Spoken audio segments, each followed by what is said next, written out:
So the subject of this video is going to be one of the most important principles in physics, known as the conservation of angular momentum. We have already seen two important conservation principles before this, and that is the conservation of linear momentum and the conservation of mechanical energy. So this will be the third pillar upon which physics rests. So here I have a popular version of this toy called the fidget spinner. So I can spin it, and it's got ball bearings which will let it spin for a long time.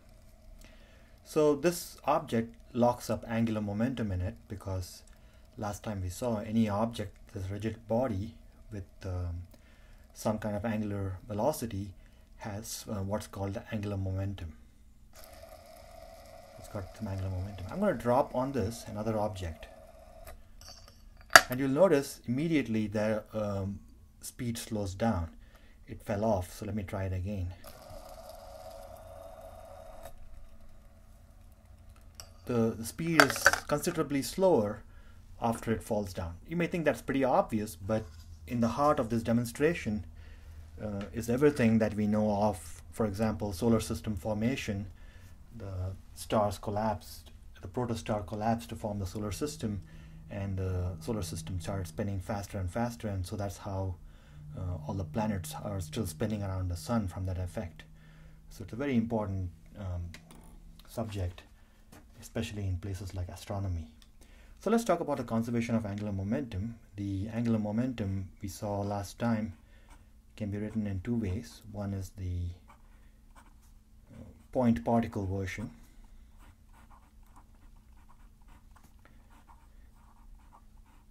and if you've still not done it, please watch my previous video on the real Newton's second law to be introduced to the point particle version of angular momentum. And the second version is the rigid body version. You can see that here the angular momentum's direction is the same as the angular velocity's direction. Here it's more complicated, it's a cross product. So this is the rigid body version. Both these versions were introduced in that previous video where I talked about the real Newton's second law, and this quantity L is called the angular momentum of the system. In that video we also saw the units of L. L is measured in SI units of joule seconds.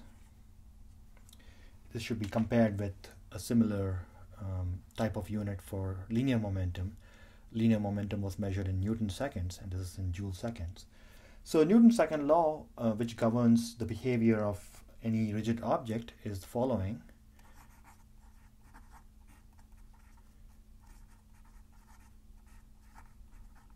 The sum of all the external torques is equal to the rate of change of angular momentum. Now, before we launch into the conservation of angular momentum, let me just remind you of how we had a similar law before and we got conservation out of it. So that was Newton's second law for translation, and I'll remind you of that here. The sum of all the external forces there was equal to the rate of change of linear momentum.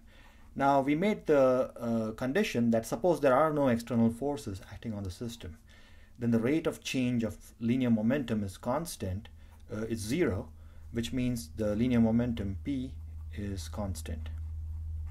It's not only constant, it's a constant vector. So this tells us that momentum of the system does not change. The sum of the initial momenta must be equal to the sum of the final momenta. Whatever it was before the event is going to be equal to whatever it is after the event. And the event is something typical like collision. Here is the same type of reasoning here also. We're going to assume that the sum of the torques, external torques, is 0 for some reason. Maybe there aren't any, or maybe they aren't that important, so we can approximately set them equal to 0. And then we have all that is equal to dl by dt, which means that the angular momentum L is now a constant. It's the same vector constant, and we can write that as sum of the initial angular momenta is equal to sum of the final angular momenta. So you see the family resemblance, the linear momentum conservation is very much similar in spirit and nature as the angular momentum version of the same principle. Now let's try to actually do a couple examples of this. Now the one example I already showed you, so let's assume that you had a object initially spinning about some axis. So even that was, a fidget spinner is a pretty complicated looking object, so I'll just draw a random object here, and it's initially spinning with some initial velocity omega I, and I'm dropping on it another object. Let me make this problem a little more simple. Let me say that I'm dropping some mass little m onto that edge of this, and let's suppose this is initially a disk. Okay, it's a disk rotating about its axis, and I'm dropping a piece of putty, for example, of mass m, and let's say the mass of the disk is also m, and I have to find out, so this is the event in question, before and after. What separates before and after is the dropping of the putty. So this is before the collision. After the collision, we can draw another picture for the after.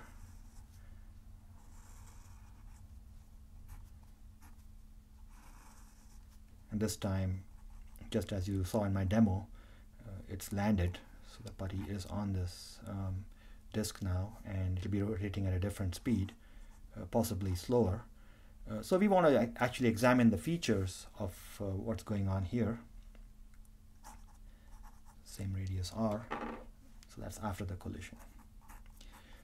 So the two things we're interested in finding out is what the final angular speed is. It was much reduced in that earlier demo. And also, is energy lost in this process? You might imagine that some energy is lost because, after all, this object is falling on this, there's a collision, there's some sticking going on, and when there's sticking, there's usually a loss of energy of some kind. So we also have to investigate those issues. So let's proceed to do those things. So let me first use the principle of angular momentum conservation, Li equals Lf. The putty itself did not have any angular momentum because it was not rotating, so the initial angular momentum is just that of the disk. So Li is just going to be the moment of inertia of the disk. Remember, Li is I times omega for a rigid object, so it's going to be I times omega I. So that's 1/2 mr squared, which is the standard result for the moment of inertia of a disk, times omega I. And the final angular momentum is the final angular final moment of inertia times the final angular velocity. These are all vectors, but I'll not write them because all the vectors are pointing in this direction. The final angular moment of inertia is that of a disk plus that of a point mass, because this piece of putty is a point mass, but the point mass is located a distance r away from the center, so that's going to be mr squared, using the moment of inertia of a point mass, times omega f.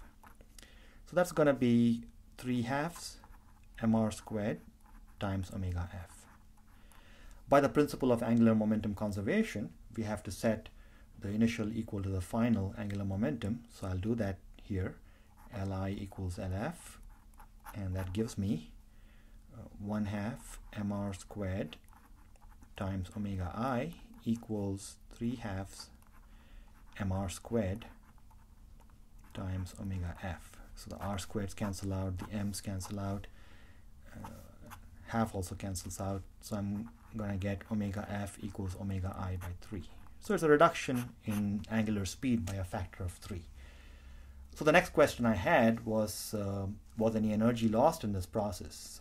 And I promised you that some energy would be lost because it's a collision where things are sticking together. So let's calculate the kinetic energy after the collision divided by the kinetic energy before the collision and see that it's actually less than 1. The kinetic energy after the collision is going to be 1/2 I final omega final squared, because that is the rotational kinetic energy expression, and the kinetic energy before the collision is 1/2 I sub I omega I squared. 1/2s cancel out. And now here, what I can do is this. I'm going to do the following. I'm going to write this as IF omega F times omega F. Why not? And this is equal to II omega I times omega I. Now there is actually some moderate amount of deviousness involved in writing it like this, because that's just the initial final angular momentum, IF omega F, and that's just the initial angular momentum, II omega I, and they are equal by the conservation of angular momentum. So I can just cancel them out, and I end up getting this really neat expression. The ratio of kinetic energies is same as the ratio of the velocities, and that ratio is certainly less than 1. It's in fact 1/3. So you've lost 66% of the energy. And this might seem a little mysterious, because all you're doing is dropping a piece of putty and 66% of the energy is gone just like that. And I've told you nothing about the details. Is the putty getting squished? I've not told you that. Is there heat generated? I've not told you that. But how can 66% just go like that based on formulas alone? I invite you to think carefully about this. You can think of various ways the putty can couple to this. Maybe it does not even touch it. Maybe it's magnetically coupled, and so it hovers a little distance above this, and there's superconductors and so on. So you can make this as complicated as possible and not have any kind of violence associated to the coupling of the putty and the disk, and the answer will still come out to be 66% of the energy gone. This always happens in problems like this. Now, there are more applications, of course, more interesting applications, such as the collapsing of a burnt out star into a black hole, and they all work out similar to this. The final moment of inertia is somehow very much different than the initial moment of inertia. So for a collapsing star, the final moment of inertia is going to be very small, and so to compensate for that, the omega is going to be very large. So typically a neutron star is rotating several times per second, whereas the actual star was rotating once every 30 days like our sun. So it's gone from rotating once every 30 days to rotating just a few times every second, or maybe sometimes even several hundred times per second for the so-called millisecond pulsars. So there are many applications, and you can find some more in my notes and on the Expert TA homework, of course.